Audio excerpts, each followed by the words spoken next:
पिछले कुछ दिनों से बक्सर जिले में अलग अलग आपराधिक घटनाओं में जहां विकास कार्यों को अवरुद्ध करने का असामाजिक तत्वों द्वारा प्रयास किया गया, वहीं बिहार में जिस तरह से सरकार की संपत्ति पर भी जनप्रतिनिधि होने का तमाम जो उपाय है उसके तहत लोग धौंस दिखा करके सरकार की संपत्ति भी अर्जित कर रहे हैं, जब्त कर रहे हैं, उस पर कब्जा कर रहे हैं।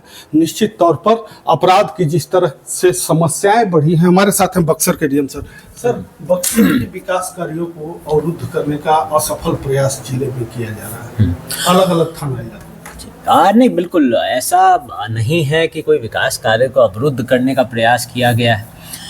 निश्चित रूप से कुछ हिंसक घटनाएं जो विगत कुछ दिनों में हुई हैं, ऐसा प्रतीत हुआ है कि कोई व्यक्तिगत रंजिशों के तहत वो घटनाएं हुई है। पुलिस प्रशासन, आप लोगों ने भी देखा कि त्वरित उसका संज्ञान भी लिया गया, अनुसंधान भी तेज़ी से किया गया और जो भी वांछित कार्रवाई थी दोषियों के विरुद्ध उसको अंजाम दिया गया।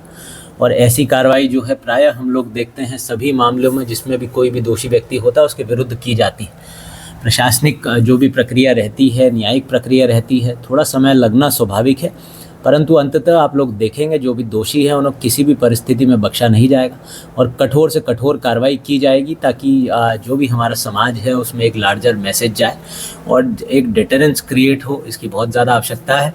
और जहाँ तक विकास के कार्यों की बात है, आज भी आप लोगों ने देखा कि माननीय प्रधानमंत्री जी और माननीय मुख्यमंत्री जी ने एक घोषणा करी है। बक्सर जो गंगा नदी है उसमें एक 3 लेन का नया गंगा पुल प्रस्तावित है। शीघ्र आप लोग देखेंगे चौसा बक्सर जो बाईपास है उसका काम भी प्रारंभ होगा।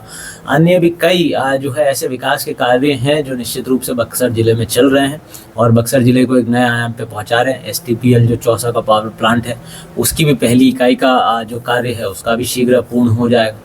तो तेज़ी से विकास कार्य भी चल रहे हैं और जहां भी असामाजिक तत्वों के द्वारा किसी भी प्रकार की कोई घटना घटित की जाती है, कानून व्यवस्था को अपने हाथ में लिया जाता है, कानून को अपने हाथ में लिया जाता है, उसके विरुद्ध कठोर कार्रवाई की जाती रही है और निश्चित रूप से आगे भी और कठोर कार्रवाई की जाएगी।